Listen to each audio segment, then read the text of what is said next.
The great meeting hall was bigger than 10 football fields put together. Beings from all across the galaxy sat in floating chairs that glowed with soft blue light. Some looked like tall, thin trees with golden leaves.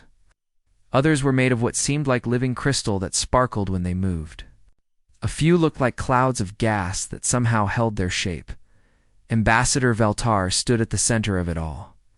Her skin was see-through blue and covered with moving patterns that showed she was scared. She had been chosen to bring the worst news anyone could imagine. Her voice shook as she spoke to the thousands of alien beings watching her. "The Void Hunters are back," she said. Words seemed to echo in the huge room even though there was no echo. "They have destroyed 3 whole star systems. Kepler 442 is gone. Proxima Centauri b is gone. New Avalon is gone. Billions of people are dead or taken as slaves." The room exploded with noise. Every species began talking at once in their own languages. The tree-like beings rustled their leaves in fear. The crystal people made sounds like breaking glass. Gas clouds swirled faster and changed colors from blue to red to purple. Elder Morden was the oldest being in the council. He had 4 arms and skin like old leather.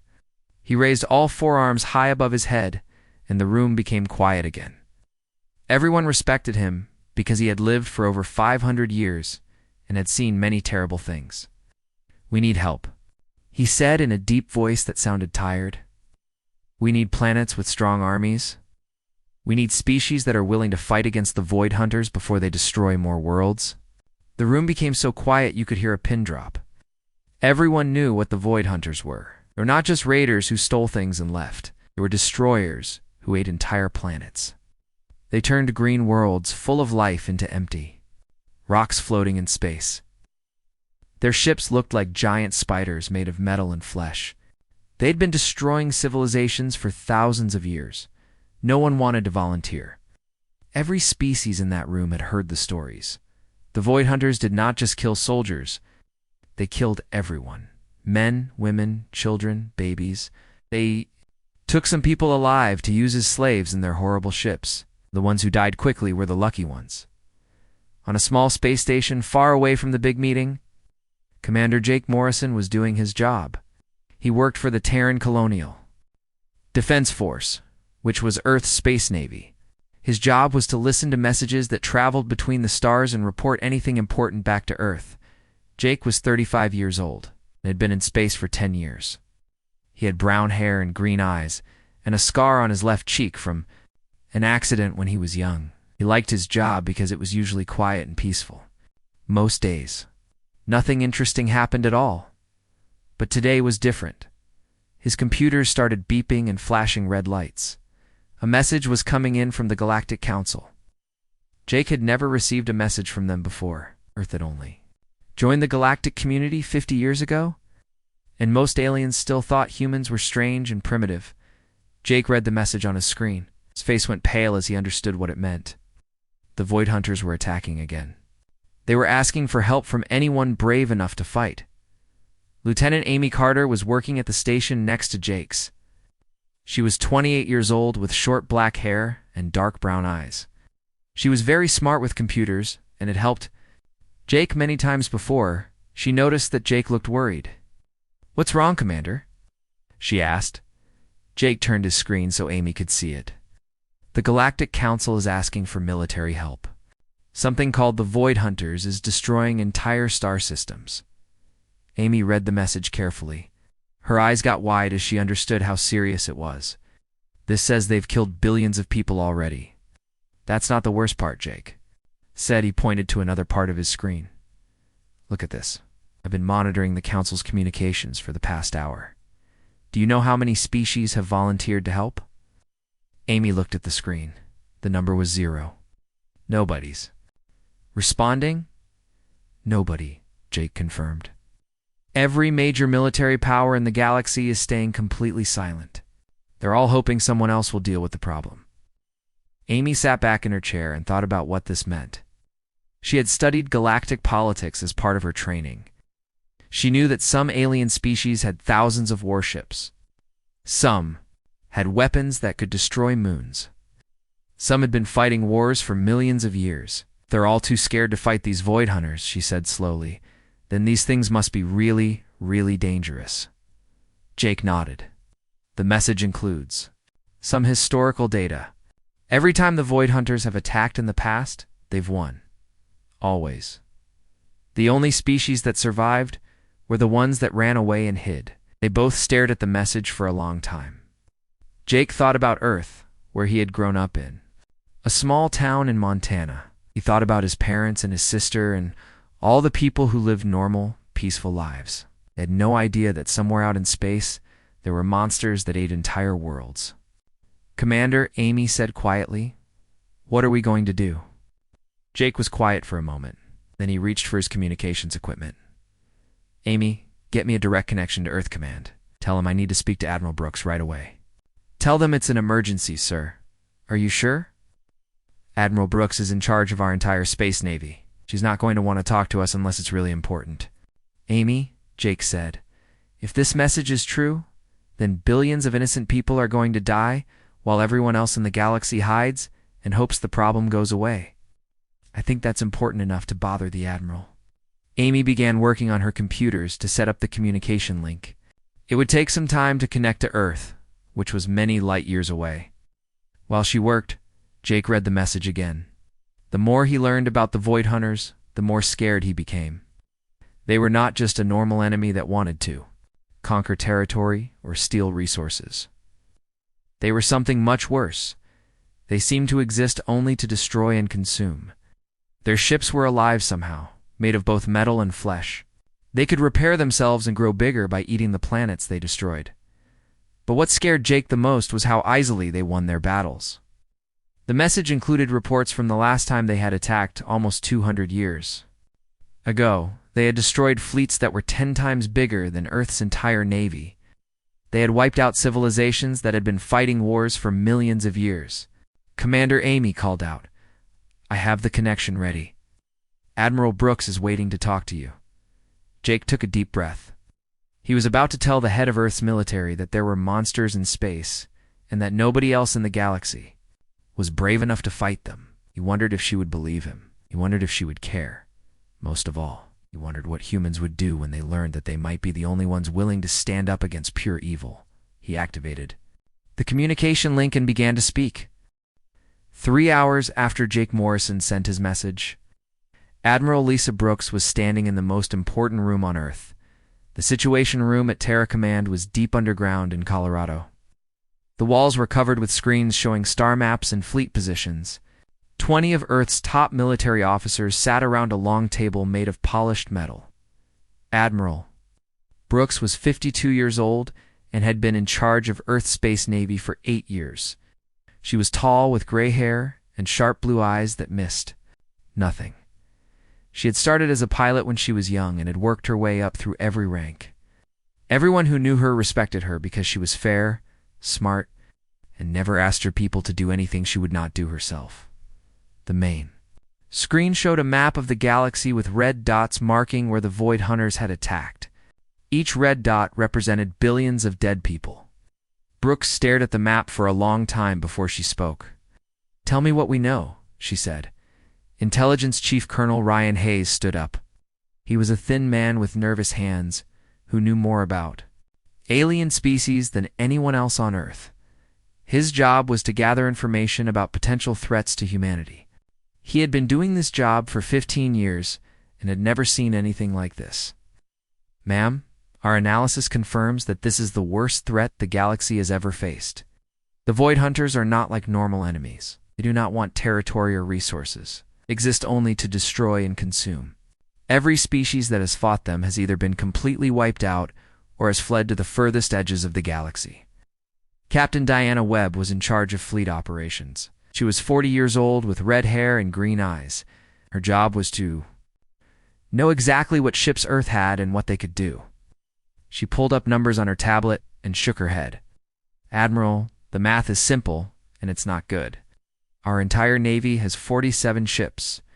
The smallest Void Hunter fleet that anyone has ever recorded had over 200 ships. Each one of their ships is bigger than our largest dreadnought. Colonel Hayes brought up pictures of Void Hunter ships on the main screen. They looked like nightmares made real. The ships were not built like human ships with clean lines and metal hulls. Instead, they looked like giant spiders or insects made of both metal and living flesh.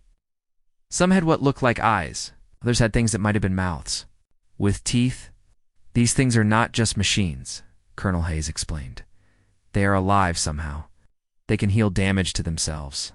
They can grow bigger by consuming the materials from planets they destroy. Intelligence reports say they make sounds like screaming when they attack. The room was quiet as everyone looked at the horrible images. Admiral Brooks studied each picture carefully. She had fought in several wars and had seen many terrible things, but these creatures were different. They were pure evil given form. "What are our options?" she asked. "Stay out of it," Colonel Hayes said without hesitation. "Ma'am, this is not our fight. Earth has 6 billion people who deserve to live. We cannot protect them if we throw our entire fleet away on a mission that cannot succeed." Captain Webb nodded sadly. "I hate to agree, sir, but Colonel Hayes is right. We would be sending our people to die for nothing. Even if we used every ship we have, every weapon, every trick. We know we would not even slow them down." Other officers around the table began to speak. General Tom Price, who was in charge of Earth's ground forces, has said that landing troops would be impossible because the Void Hunters destroyed entire planets.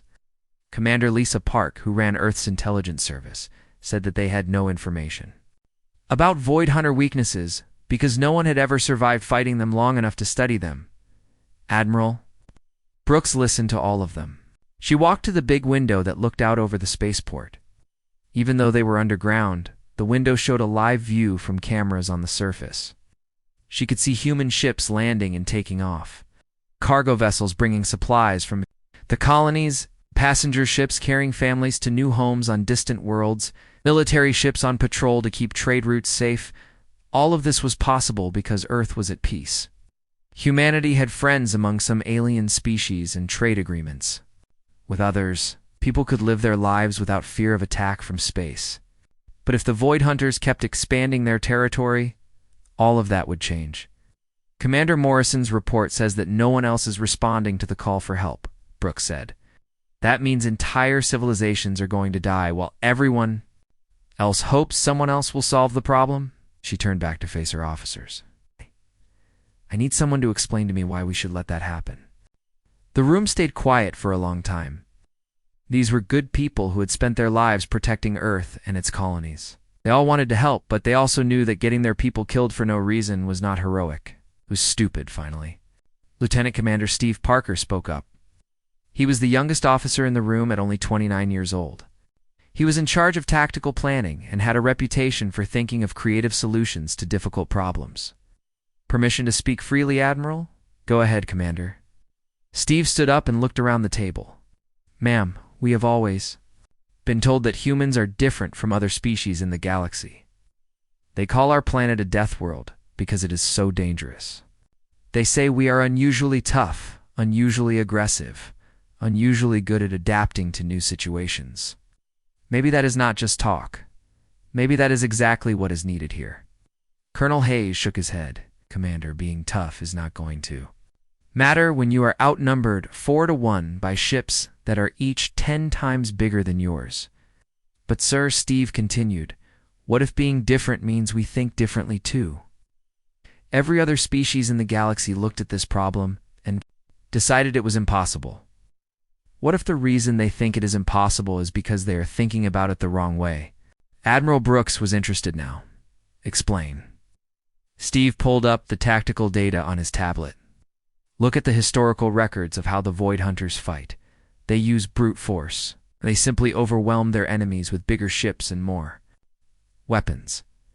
Every species that has fought them has tried to match that strategy. They built bigger fleets and stronger weapons and tried to outfight the Void Hunters directly. And they all lost," Captain Webb pointed out. "Exactly, but humans do. Not always fight fair. On Earth, we learned to survive by being smarter than things that were bigger and stronger than us. Our ancestors killed mammoths with spears and traps. We survived ice ages and plagues and natural disasters that should have wiped us out." Admiral Brooks walked back to the table and sat down.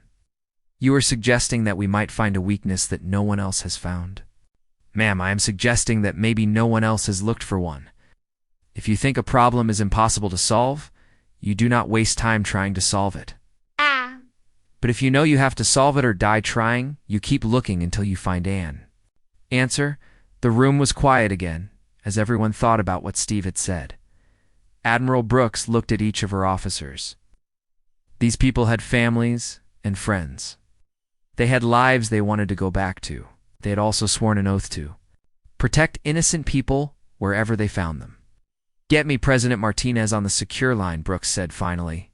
And Captain Webb, I want you to start calculating what it would take to move our entire fleet to the conflict zone. Assume we are going to do this? Colonel Hayes looked shocked. Admiral, are you seriously considering taking on a fight that every other military power in the galaxy is afraid of? Brooks stood up and looked at the map showing the destroyed worlds. Colonel, someone called for help. Maybe we cannot win. Maybe we will all die trying. But I would rather die trying to save innocent people than live knowing I could have helped, and chose not to. She looked around the room one more time. Besides, Lieutenant Commander Parker is right about one thing. We are different. Maybe it is time we found out just how different we really are. 2 weeks later, the human fleet came out of hyperspace at the edge of the Kepler 442 system. What they saw made everyone sick to their stomachs. The planet that had once been home to 4 billion people was now dead. It looked like a skull floating. In space, the blue oceans were gone. The green forests were gone. The white clouds were gone. All that remained was gray rock and dust. The Void Hunters had sucked away the atmosphere and eaten everything that had once made the world. Beautiful Captain Tony Martinez stood on the bridge of the UES Liberty and stared at the dead planet through the main viewing screen. He was 38 years old and had 3 children back on Earth. He had been in the Navy for 15 years and had seen wars before. But nothing like this. Dear God, he whispered, there is nothing left. Round the dead planet, massive ships moved slowly like giant metal spiders crawling through a web. The Void Hunter vessels were bigger than anything humans had ever built. The smallest ones were the size of city blocks. The largest was almost 10 kilometers long and looked like a mountain that had been taught to fly. Fleet Admiral Brooks was commanding the entire human force from the UES Constitution. Her ship was the biggest and strongest that Earth had ever built, but next to the Void Hunter ships, it looked like a toy. She stood in the Combat Information Center and studied the tactical display that showed enemy positions. Count them, she ordered. Lieutenant Commander Karen Foster was the tactical officer. She was 26 years old and very good with numbers. She had graduated at the top of her class from the Naval Academy. Her job was to track enemy ships and plan attacks. She worked quickly with her computers. Admiral, I count 312 enemy vessels. Sizes range from what we would call destroyers up to that monster in the center. The big one is reading as 9.7 kilometers long and 3 kilometers wide. Brooks felt her heart sink. Intelligence had predicted around 300 ships, but seeing them in person was different. Each enemy ship was covered with what looked like metal plates and organic flesh. Some had things that looked like eyes. Others had tentacles that moved like they were alive. They were not just machines, they were creatures. All ships, this is Admiral Brooks, she said into her communications system. Every human ship in the fleet could hear her voice. You all volunteered for this mission knowing the odds. Every one of you could have stayed home with your families. Instead, you are here because someone has to stand up to evil. On the UES, Ranger Commander Jake Morrison listened to the Admiral's words. He had been promoted and given command of a destroyer. His friend Lieutenant Amy Carter was still with him as his communications officer. Jake looked around the bridge at his crew. They were all young, all scared, and all determined to do their duty. Sir, Amy said quietly, we are being scanned. They know we are here. The largest Void Hunter ship began to move. It turned its massive bulk toward the human fleet like a predator noticing prey. As it moved, a communication channel opened. The sound that came through made everyone's skin crawl. It was like the sound of metal being torn apart mixed with screams. "Prey arrives," the voice said. It did not sound human or like any alien species they had met before. It sounded like a machine that had been taught to hate. "We consume your vessels. We harvest your worlds. You will feed the hunger." Admiral Brooks looked at the tactical display one more time. 47 human ships against more than 300 alien monsters. Every military academy in the galaxy would call this suicide. Every computer model would say they had zero chance of winning. "All ships, weapons free," Brooks ordered. "Target the big one first.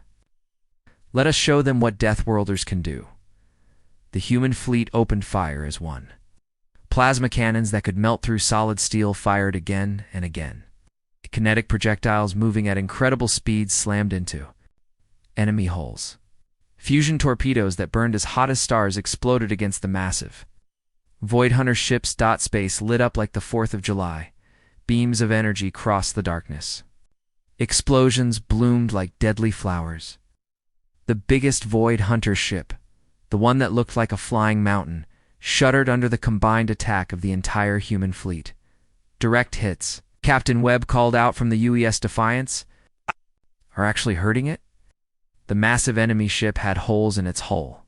Green liquid that might have been blood was leaking out into space. Parts of its armor plating had been blown away, showing the disgusting organic tissue underneath. For the first time in recorded galactic history, someone had damaged a Void Hunter capital ship, but the victory did not last long. The rest of the Void Hunter fleet began to move.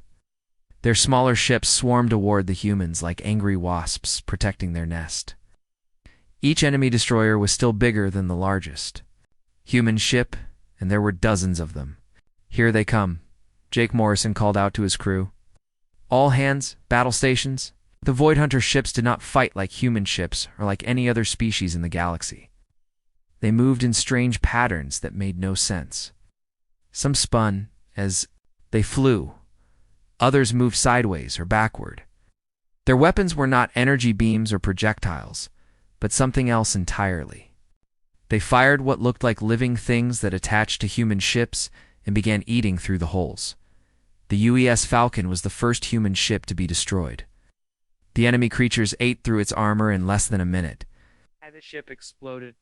In a ball of fire that could be seen from thousands of kilometers away, 28 brave men and women died in that explosion, but the humans did not panic. They had trained for this. They knew that some of them would die, and they had accepted that price. Instead of running away, they fought harder. Captain Tony Martinez led a group of destroyers in a daring attack on the enemy's left flank. His ships moved in a pattern that the Void Hunters could not predict. They would fire at one target, then suddenly change direction and attack another target from a completely different angle. "Blue Squadron, follow my lead," Martinez called out. "Hit them fast and get out before they can respond." The human destroyers were much smaller than the enemy ships, but they were also much faster. It could turn quickly and accelerate rapidly. The Void Hunters, used to fighting opponents who stayed in formation and fought predictably, did not know how to respond to the human tactics. On the UES Constitution, Admiral Brooks watched the battle develop on her tactical screens. The humans were losing ships. The US Eagle had been destroyed. The UES Hawk was badly damaged and falling behind. But they were also doing something that no one had ever done before. They were making the Void Hunters work for their victory. "Admiral," Lieutenant Commander Foster reported, "enemy casualties confirmed. We have destroyed at least 12 of their smaller ships and severely damaged the big one." Brooks nodded grimly. 12 enemy ships destroyed in exchange for 2 human ships lost. By the standards of most space battles, those were excellent results. But there were still almost 300 enemy ships left, and the humans were running low on ammunition. "All ships," she broadcast, "concentrate fire on their damaged vessels. If we can finish off the ones we have hurt, we might be able to even the odds a little." The battle raged on. Human ships darted between the massive enemy, vessels like minnows swimming around whales.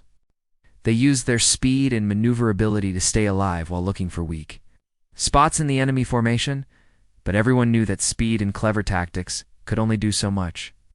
The Void Hunters had more ships, bigger weapons, and thicker armor. Unless the humans could find some weakness that no one else had ever discovered, they were going to lose. The question was whether they could hurt the enemy enough before they died to make their sacrifice mean something. The battle had been going on for 6 hours. Space was filled with the wreckage of destroyed ships from both sides. The humans had lost 7 destroyers and 2 cruisers, but they had destroyed over 30 enemy vessels. And no one in galactic history had ever inflicted so much damage on the Void Hunters. Commander Jake Morrison was still alive, but his ship, the UES Ranger, was badly damaged. The right side of his destroyer had a huge hole in it where an enemy weapon had hit. 3 of his crew members were dead, and 5 more were wounded. But the ship could still fight, and that was all that mattered. "Amy," he called to Lieutenant Carter at the communications station. "How many ships do we have left that can still fight?" Amy checked her displays. Her face was pale, and she had a bandage on her forehead where a piece of metal had cut her when the ship was hit. 32 ships are still operational, sir. The UES Thunder and the UES Storm are heavily damaged, but still fighting. Jake looked at his tactical screen. The humans were down to less than 35 ships, but they had reduced the enemy fleet to about 200 vessels. The big enemy ship, the one that looked like a flying mountain, was still alive but badly hurt. Green blood continued to leak from its wounds. "Sir," called out Lieutenant Ben Clark from the pilot station. "Admiral Brooks is ordering all remaining ships to form up for another attack run." Jake activated his ship's communications. "All hands, this is the captain. We have been fighting for 6 hours, and we are still here. The enemy thought they would destroy us in the first 10 minutes. Instead, we have shown them that humans do not give up easily." On the UES Constitution, Admiral Brooks was studying the battle reports with growing amazement. Her fleet was smaller and outgunned, but they were winning. Not just surviving, but actually winning. The Void Hunters were retreating from some positions and seemed confused by human tactics. "Admiral," reported Commander Sarah Davis from the communications station, "we are receiving a message from the Galactic Council. They want to know our status." Brooks almost laughed. "Tell them we are still here and still fighting. Ask them where their fleets are." The truth was that the human ships were fighting in ways that no other species had ever tried. Instead of staying in neat formations like most galactic navies, the humans fought like a pack of wolves. They worked together but moved unpredictably. They would attack one target, then suddenly switch to another target before the enemy could respond. Captain Diana Webb had discovered something important during the battle. She commanded the UES Defiance and had been watching the damage patterns on enemy ships very carefully. She noticed that the Void Hunter vessels were not just machines or just living creatures, but some horrible combination of both. "Admiral," she called over the communications channel, "I think I have figured out their weakness." "Explain," Brooks replied. "The enemy ships are biological and mechanical at the same time. Living parts seem to be vulnerable to rapid temperature changes. When we hit them with freeze weapons, followed immediately by heat weapons, the thermal shock is causing massive damage to their hulls." Brooks looked at her tactical display. The human ships carried 2 main types of weapons. Cryo-torpedoes that could freeze targets to almost absolute zero, and plasma cannons that burned hotter than the surface of the sun. Most human captains had been using these weapons separately, but Webb was suggesting they use them together. "All ships," Brooks broadcast to the entire fleet, "new targeting protocol.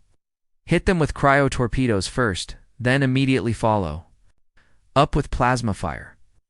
Let us see how well these things handle a little temperature shock." The new tactics proved to be devastating. Human ships began targeting individual enemy vessels with coordinated attacks. First, cryo-torpedoes would hit the target and freeze sections of its hull. Then, plasma cannons would superheat the same areas. The rapid change from freezing cold to burning hot caused the enemy hulls to crack and break apart. Jake Morrison led his damaged destroyer in an attack on a medium-sized enemy ship. "Amy, target their weapon clusters with cryo-torpedoes. Ben, be ready to hit the same spots with plasma cannons as soon as the torpedoes connect." "Torpedoes away," Amy called out. The cryo-torpedoes hit the enemy ship and instantly froze a large section of its hull. Ice crystals formed on the alien metal and flesh. Then the plasma cannons fired, hitting the exact same spots with beams of superheated energy. The enemy ship's hull cracked like an eggshell. The rapid temperature change caused the biological parts to die and the mechanical parts to break. The ship began to spin out of control as its internal systems failed. Direct hit, Ben shouted. That ship is finished. All across the battlefield, human ships were using the same tactics. The Void Hunters, who had terrorized the galaxy for thousands of years, were breaking apart like toys. Their ships that had seemed invincible were revealed to have a fatal weakness that no one had ever discovered before. The tide of battle turned completely. Within 2 hours of discovering the temperature shock weakness, the human fleet had destroyed over half of the remaining enemy ships. The massive capital ship, the flying mountain that had seemed so terrifying, was now drifting helplessly with most of its hull cracked open. Captain Tony Martinez led a final assault on a group of enemy destroyers that were trying to escape. His ship, the UES Liberty, had taken damage, but was still fighting. His crew had been working for 8 hours straight, but they were not tired. They were excited because they could see victory. "This is for Kepler 442, Martinez shouted, as his ship fired everything it had at the fleeing enemies. The remaining Void Hunter ships tried to fight back, but their weapons were designed to work against enemies who fought in predictable ways. The humans kept changing their tactics and attacking from unexpected directions. The aliens could not adapt fast enough to the new style of warfare. On the UES Ranger, Jake Morrison watched as another enemy ship exploded under combined fire from 3 human destroyers. He had been fighting for 8 hours, his ship was heavily damaged, and he had lost good friends in the battle. They were winning. "Amy," he said, "send a message to all ships. Tell them that the people of Kepler 442 are avenged." Admiral Brooks stood in her command center and watched the tactical display as the last few enemy ships tried to retreat. Out of more than 300 Void Hunter vessels that had started the battle, fewer than 50 were still capable of movement. The rest were destroyed or drifting helplessly in space. "All ships," she broadcast, "cease fire and let them go. I want the survivors to carry a message back to their masters." The remaining Void Hunter ships limped away from the battlefield. But before they could escape completely, their leader sent one final transmission.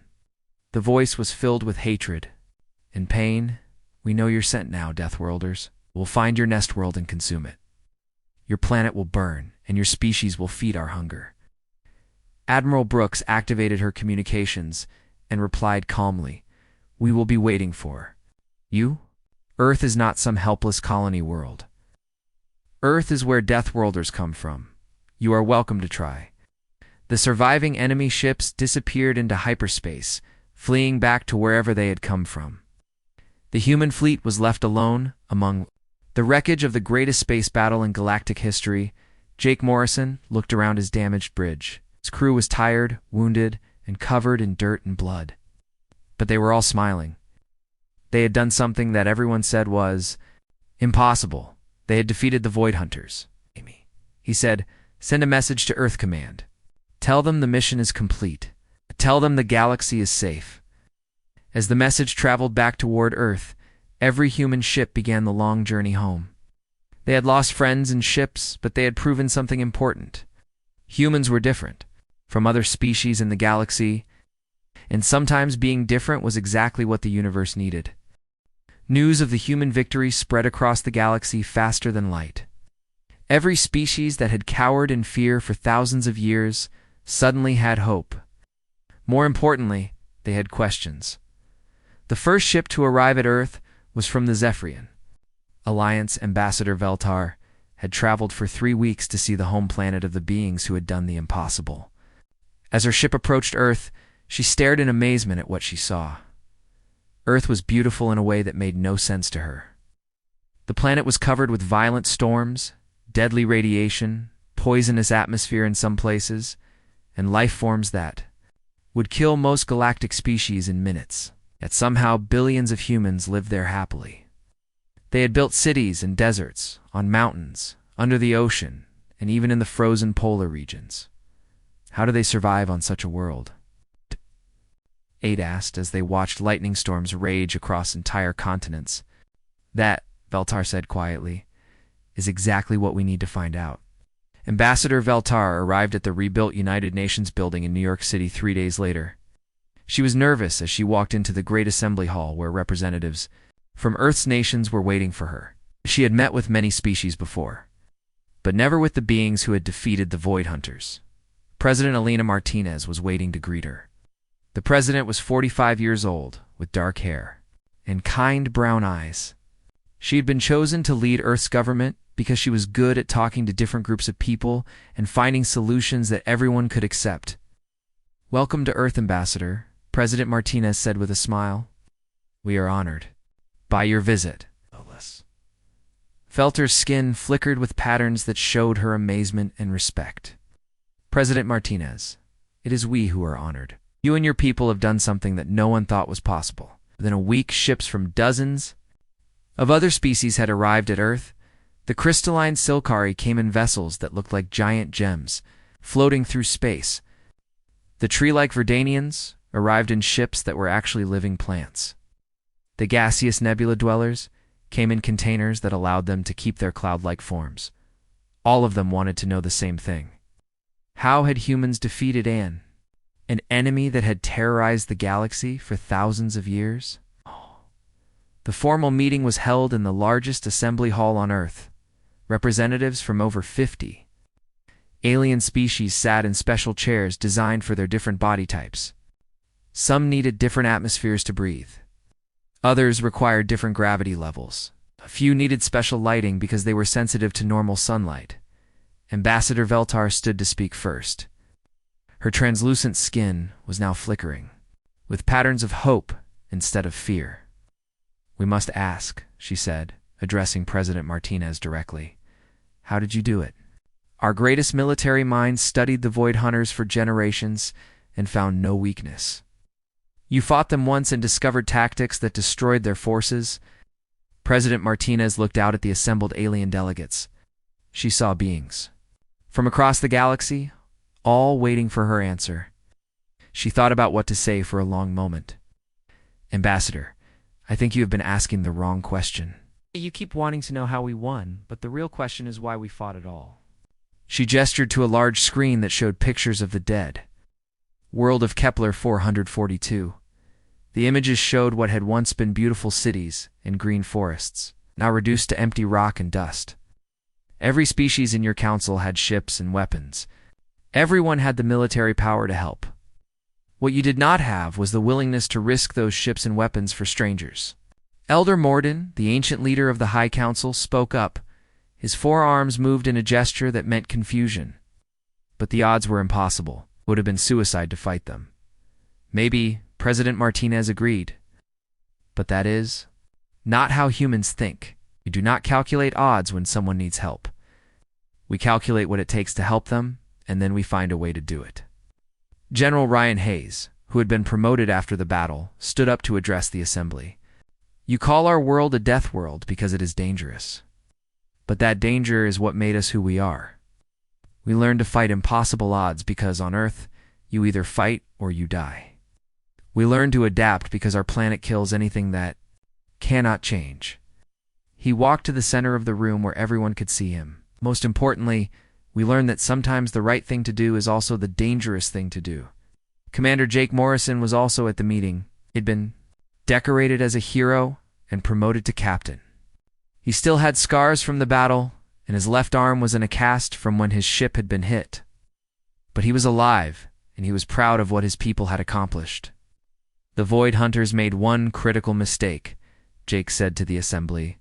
"They assumed that being from a death world made us victims. And what they did not realize is that surviving a death world does not make you weak. It makes you the thing that other things should be afraid of." A representative from the crystalline Silkari asked a question. Her voice sounded like bells ringing. "How did you discover their weakness?" "We have been studying them for centuries." Captain Diana Webb, who had figured out the temperature shock tactic, answered. "We discovered it because we had to." "You think a problem cannot be solved? You do not waste time trying to solve it. But when you know you have to solve it or die trying, you keep looking until you find an answer. She brought up tactical displays showing the battle. We noticed that their ships were part machine and part living creature. We tried different weapons until we found one that worked. It was not genius. It was desperation.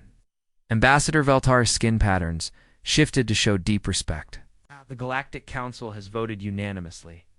We formally request that Earth consider joining our alliance. Not as junior members, but as the military command for our combined forces. The room became very quiet. This was not what anyone had expected. The galactic community was offering to put humans in charge of their entire military. President Martinez looked around the room at all the alien faces watching her. She thought about the responsibility they were offering.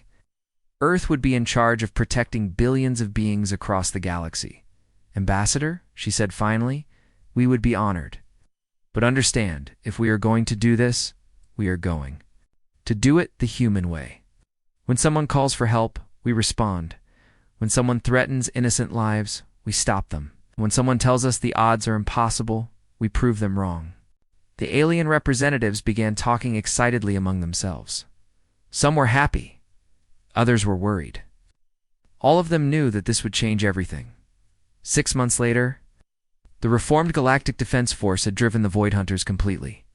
Out of civilized space, human tactics, and human leadership had turned a collection of scared species into an effective fighting force. The humans had taught them something important. It was not enough to have big ships and powerful weapons. You also needed the courage to use them when innocent people were in danger. Earth had become the most respected planet in the galaxy, not because humans were the strongest or the smartest, but because they were the only ones willing to fight. When no one else would, as Admiral Brooks stood in her new office at Galactic Defense Headquarters, she looked out at the stars and smiled. The galaxy had called for help, not knowing who would respond. They had been very lucky that it was the Deathworlders who stepped forward.